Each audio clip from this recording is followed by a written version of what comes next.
Hi students, Assalamu alaikum and a lovely good morning to all of you.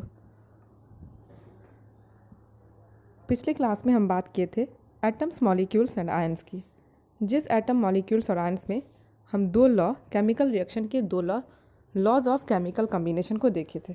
उस laws of chemical combination में हम ये जाने थे कि ये दो लॉ है। इसमें पहला था आपका law of definite proportion, law of constant proportion of मास,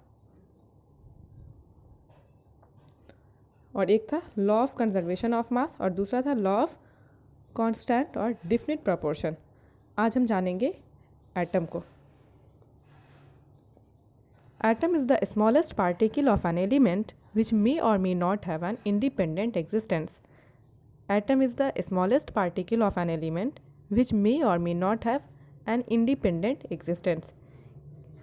किसी भी एलिमेंट का सबसे छोटा पार्टिकल एटम कहलाता है। किसी भी एलिमेंट का सबसे छोटा particle atom is the smallest particle of an element which may or may not have an independent existence. Atom का एक दूसरा डिफिनेशन ये भी है, atom is the smallest particle of matter which does not takes part in a chemical reaction. Atom is the smallest particle of matter which does not takes part in a chemical reaction.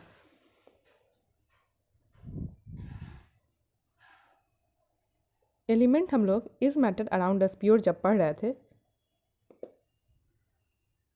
तो उस is matter around us pure में हम लोग एक चीज़ जाने थे कि element and compound.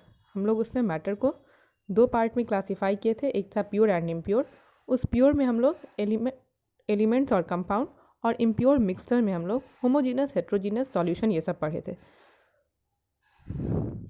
तो element is a pure substance and atom is the smallest particle of an element.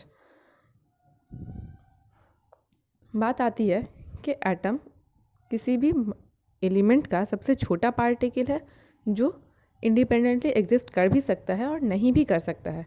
जैसे पीरियडिक टेबल जब आप खोलते हैं तो उसमें देखेंगे आप helium, neon, argon, krypton, xenon, radon, these all are noble, inert और rare gases.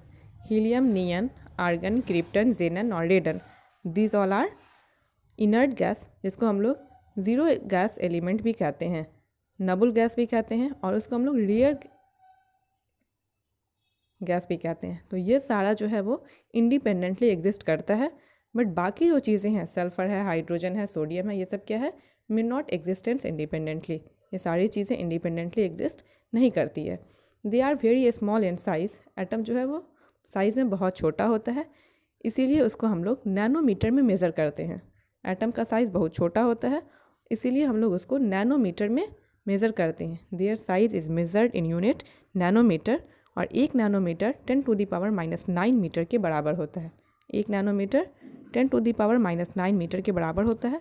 Hydrogen atom is smallest of all, its size is only 10⁻⁻10 nanometer. पूरे पीरियडिक टेबल में हाइड्रोजन एटम सबसे छोटा एटम है, जो कि सिर्फ 10⁻⁻10 नैनोमीटर का होता है। Atoms are represented by symbol given by Berzelius. Atom को हम लोग पीरियडिक टेबल में जितने भी एटम्स हैं, उन सारे एटम्स को हम लोग एक स्पेशल सिंबल के साथ लिखते हैं। जो स्पेशल सिंबल है हर एटम का अलग अलग, उसको बर्ज़ेलियस नाम के साइंटिस्ट ने दिया था। Atoms are represented by symbol given by Berzelius. जैसे आप देखेंगे पीरियडिक टेबल में hydrogen, helium, lithium, beryllium, boron, carbon, nitrogen, oxygen, fluorine, neon, sodium, ऐसे करके बहुत सारे एलिमेंट्स हैं पीरियडिक टेबल में। तो आप देखेंगे कि सारे के सारे एलिमेंट्स का एक स्पेशल सिंबल है। जैसे hydrogen H, helium He, lithium Li, sodium Na, potassium K, hydrogen H, gold Au, silver Ag। इस टाइप से जितने भी एलिमेंट्स हैं, सारे एलिमेंट्स का एक स्पेसिफिक सिंबल है। तो ये सिंबल सबसे पहले बर्ज़ेलियस नाम के साइंटिस्ट ने दिया था।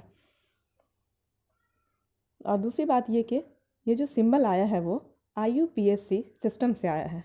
IUPAC एक सिस्टम है जिस सिस्टम से ये सिंबल आया है, जिसका फुल फॉर्म है आपका international union of pure and applied chemistry.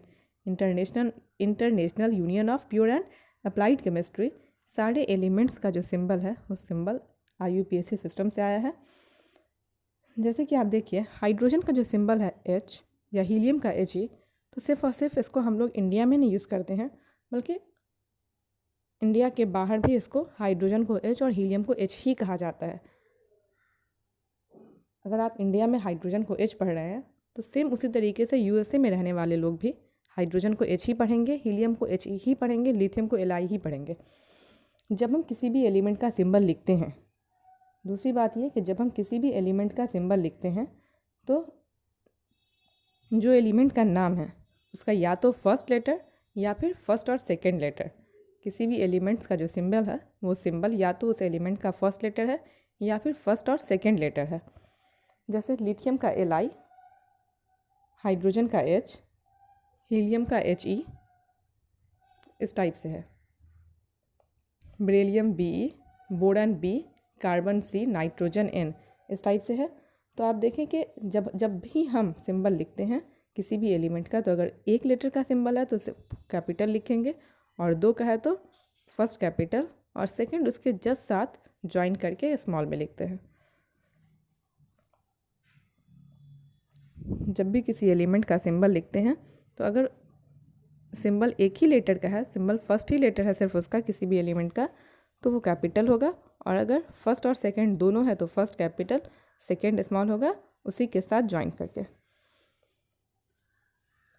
कुछ एलिमेंट ऐसे हैं जिनका सिंबल उनके नाम की तरह नहीं है, जैसे सोडियम का सिंबल है Na, potassium K, gold Au।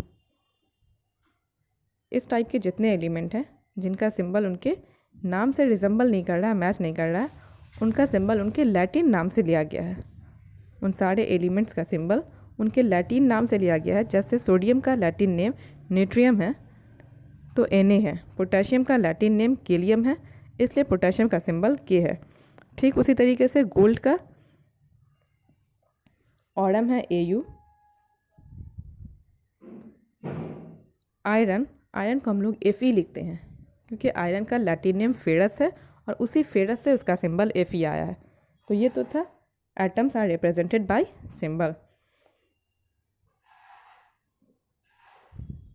दूसरी चीज़ है आपका एटॉमिक मास ऑफ एलिमेंट, किसी भी एलिमेंट का atomic mass. Absolute atomic mass of element of atom can not be measured but relative atomic mass can be known. किसी भी एटम का एब्सोल्यूट एटॉमिक मास जानना बहुत मुश्किल है। किसी भी एटम का एब्सोल्यूट एटॉमिक मास जानना बहुत मुश्किल है क्योंकि एटम का जो साइज़ है वो बहुत छोटा है, और दूसरा ये कि उसके जो नेबरिंग एलिमेंट होते हैं वो उसको काफ़ी इफ़ेक्ट करते हैं। बट रिलेटिव एटॉमिक मास जाना जा सकता है। Relative atomic mass of an atom of element is defined as average relative mass of atom as compared to atom of C12 taken as 12U.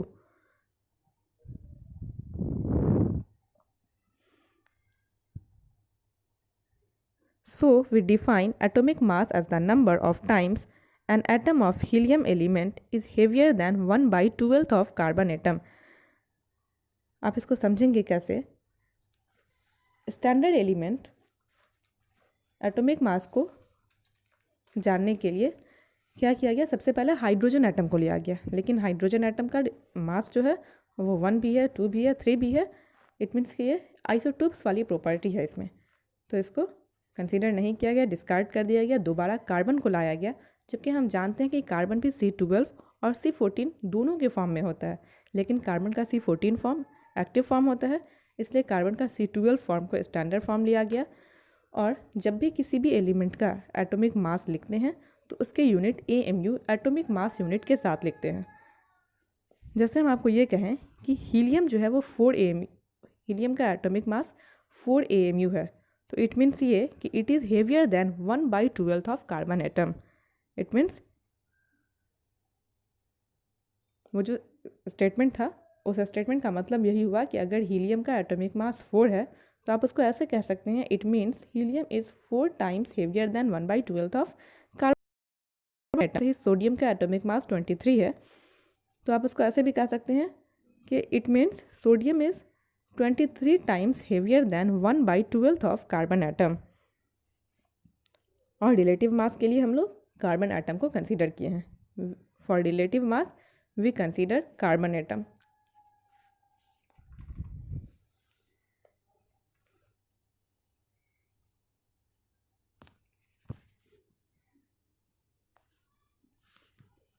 उसके बाद एक और चीज़ आता है molecules. Atom combine to form molecule. ये हम भी जानते हैं और आप भी जानते हैं कि एटम ही कंबाइन करके मॉलिक्यूल्स का फॉर्मेशन करता है। जैसे हाइड्रोजन H है, वो एटॉमिक फॉर्म में है। यही हाइड्रोजन का 2 मॉलिक्यूल्स जब आपस में मिलता है और H2 का फॉर्मेशन करता है तो ये हाइड्रोजन मॉलिक्यूलर फॉर्म में चला जाता है। ऑक्सीजन अगर अलग है, ऑक्सीजन है, सिर्फ ऑक्सीजन O के फॉर्म में है तो ये एटॉमिक फॉर्म में है।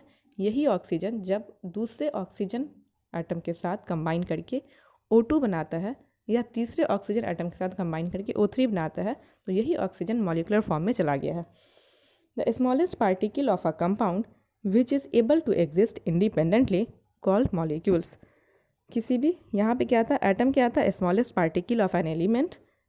स्मॉलेस्ट पार्टिकल था एलिमेंट का, लेकिन मॉलिक्यूल्स क्या है, smallest particle of compound. The smallest particle of compound which is able to exist independently.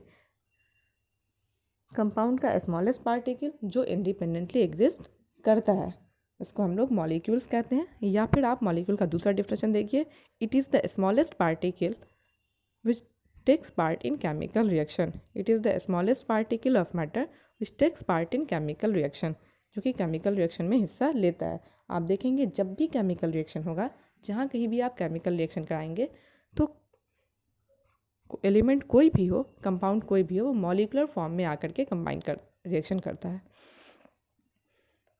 कुछ एलिमेंट एग्जिस्ट ऐसे करते हैं, जैसे 2 ऑक्सीजन मिला डाईएटॉमिक, 3 ऑक्सीजन मिला ट्राईएटॉमिक। सल्फर जो है वो सल्फर के 8 एटम इस 8 के साथ एग्जिस्ट करता है। सल्फर जो है वो सल्फर के 8 एटम, सल्फर का 2 एटम भी कंबाइन करके S2 के फॉर्म में भी वो एग्जिस्ट करता है, लेकिन सल्फर का 8 एटम एक साथ कंबाइन करके S8 बनाता है। फॉस्फोरस का 4 एटम एक साथ कंबाइन करके B4 बनाता है। तो ये जो आप देख रहे हैं मोनो एटॉमिक, डाईएटॉमिक, ट्राईएटॉमिक, टेट्राएटॉमिक, पेंटाएटॉमिक, ये जो प्रॉपर्टी है, इस प्रॉपर्टी को, मॉलिक्यूल्स के इस प्रॉपर्टी को हम लोग एटॉमिसिटी कहते हैं। अगले वीडियोस में हम लोग एटॉमिसिटी जानेंगे। ओके, फिर हम लोग मिलते हैं अगली वीडियो में। अल्लाह हाफ़िज़।